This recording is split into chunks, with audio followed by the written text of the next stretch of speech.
See the bird up there. I mean, that's if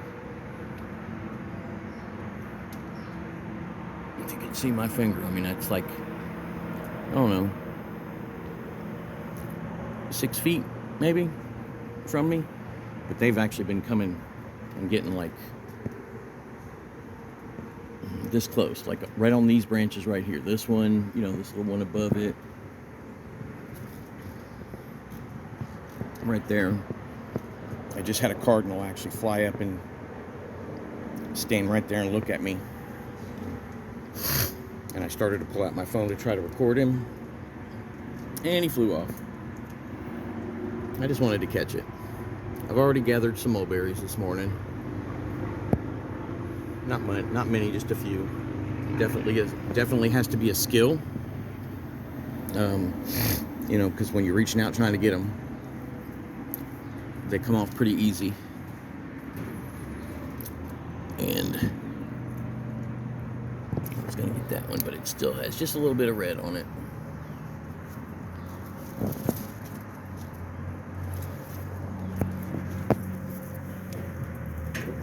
See, it fell. Barely touched it and it fell. I'm reaching too far. There's 3 right there that I'd like to get my grubby little hands on.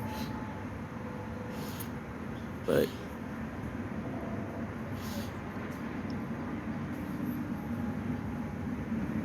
they're just a little too far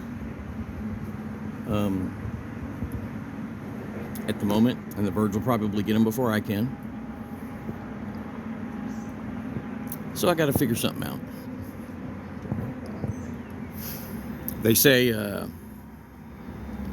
one of the things that I read was when you're ready to harvest them, you get a tarp or something and just shake the tree.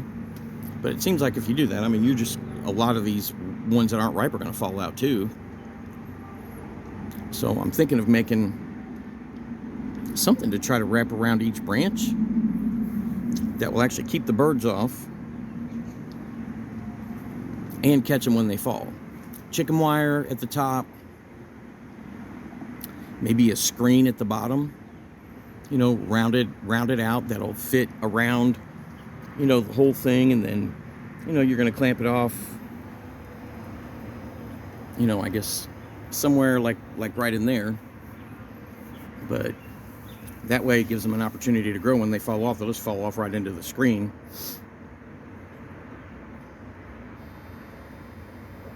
But then you got to figure out a way to still be able to get them, especially, you know, the ones that are up high anyway. But like on this branch right here, this is right here. And, you know, that's a bunch right there when they do ripen. You know, those, you know, all of these stuff that's really close to the house. And that way, you know, maybe I can get some. But if I figure it out, I'll let you know. Anyway, good morning. That's it for now. Actually, no, let me go show you. I'm very sore today. I'm using my phone, so I can't flip the camera, so you don't have to worry about looking at my ugly mug.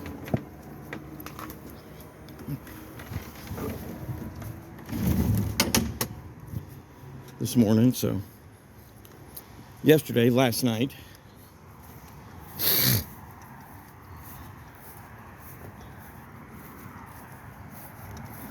we did get the rest of them planted. So there's a blueberry bush. Actually, Bailey did this whole thing. She dug the hole, planted it, listened to my instructions. The neighbor had come out, the guy in the wheelchair had come out, and me and him were standing right there talking. Bailey dug this hole. Her friend Lakota dug this hole. I dug this hole. Of course, this is the peach tree that was done the day before. But I dug this hole, and then I challenged her because she was out here playing with her friends, and I said, I bet you can't dig a hole as big as this, because I was tired. And she was like, oh, yes, I can. And of course, I kind of figured it might bait her into it because her friend was here. So, you know, she dug this hole. Her friend dug that hole. I kind of had to fix it, and then she was done. She didn't want to help anymore.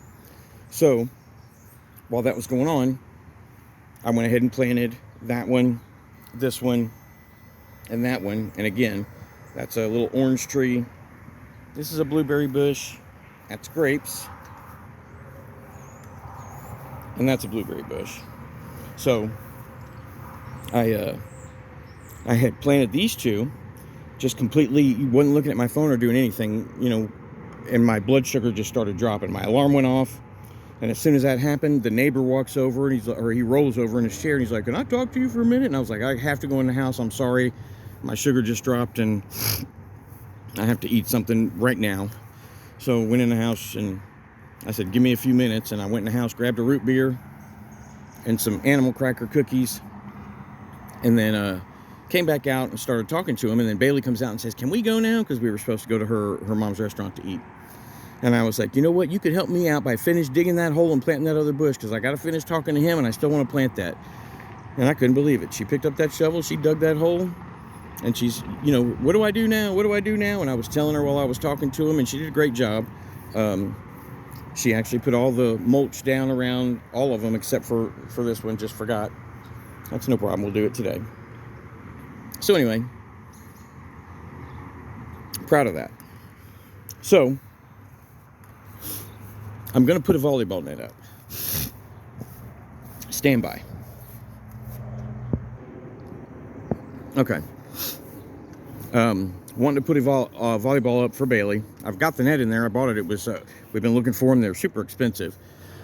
Went to Walmart the other day and I found a volleyball net, and it's an official size for $16. So I went ahead and grabbed it, and I didn't know if it came with poles or not. I just knew it was a net. But anyway, it does not come with poles. So I was figuring I'm gonna have to go get, you know, 4x4s and dig holes and concrete it in and all that stuff. So then I started doing some research and found a guy who actually used PVC pipe, and he says it's really sturdy and it should work pretty good. So that piece, and that piece already had in the house, or in the garage actually, from when they built the house. It was sitting up in the very top ceiling of my garage. So I drug those out just to see what I would have, and they're bigger than the ones that the guy used. So basically, here's the premise. You cut a piece probably about a foot long. And I do believe this is the piece I plan to use, because it's got the thick, you know, the thick walls on it, side walls, compared to like this. See how thin those walls are? So, you know, from there to there, right? Approximately. You pound that in the ground, and your pole is in the ground with a hole in it. Then you take a pole that's just a tad bit smaller, which is what I got yesterday, right? And you fit it in that hole, right? So if you can imagine, you know, that pole open-faced in the ground, you know, let's just say it's right there at the bottom of the ground, right? Then you just take this pole and slide it in there. The taller pole, this is a shorter one, right? So basically it'll be sticking up like this. Well, you take it and you lean it out just a tad bit. And then you do the other side the same way. And then I got hooks that I'm going to put in here, you know, and more at the bottom. You make sure it's at the height you want. Girls volleyball net's supposed to be 7'4" and 1/8 inch. So, you know, that's a 10-foot pole. So by the time I put it in the ground, it's going to be at least a foot. That'll make it a 9-foot pole. Make sure it's sturdy, make sure that's good and it's going to work.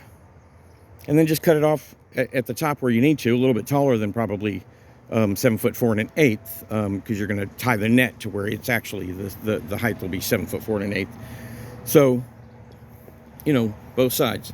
One pole is going to be just leaning out this way just a tad bit, and on the other side it's going to be leaning out that way just a tad bit. And then when you put the net on it, it should hopefully pull it together, straighten it up, give it the tight tension that you need. And it's also removable. So when you're done with it, you can take it down, store it away. And when you need to cut the grass, you can take it out and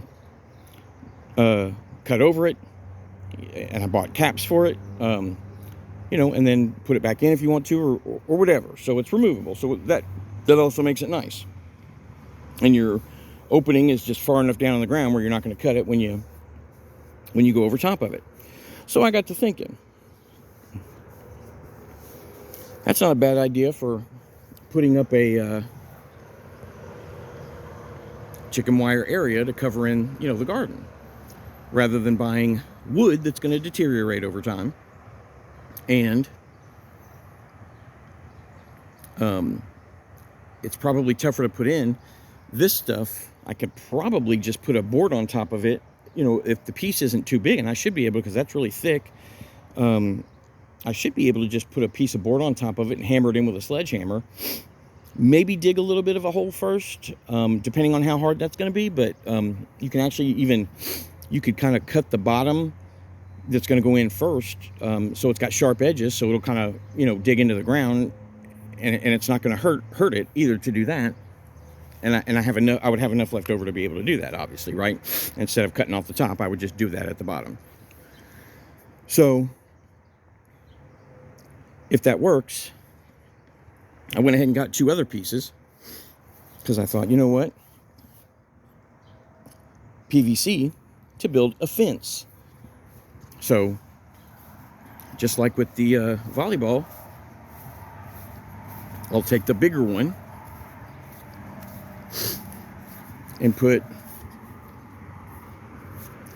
pole in the ground, pole in the ground, pole in the ground, pole in the ground, and then be able to, all the way around, wherever I want to put chicken wire, right? Then I can slip the smaller pole into the ground, go as high as I want to go with it, cut off the top. If I need to, I can connect 2 pieces together because they make little couplers. So I found this to be cool as well.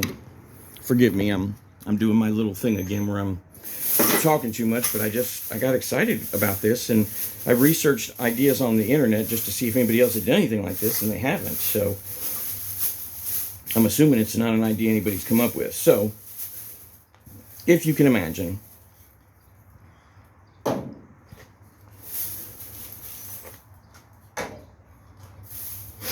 just give me uno momento, por favor.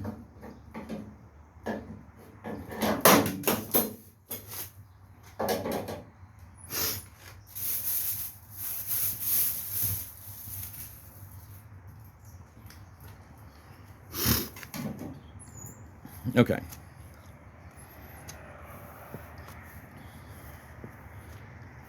So the little pieces I got, right? It's a T connector. That's just a coupler to connect 2 of the same size poles together. So if I'm going straight up and I'm too short, I can just put that T connector on there, put another one on there, cut it off wherever I need to. I can make it whatever size I want. When I get to the top, I'll cap it off with one of these, right?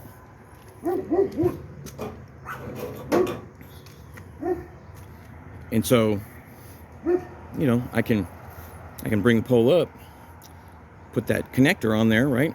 So I've got a pole going in there. Now I can go straight across to make my roof. And, I can do those all the way around. So anywhere that I want to make it an opening, the reason I got the T connectors, I can, at the very top, right? at the very top at each corner, well, I can take, like, just say pretend the pole in the very back, right?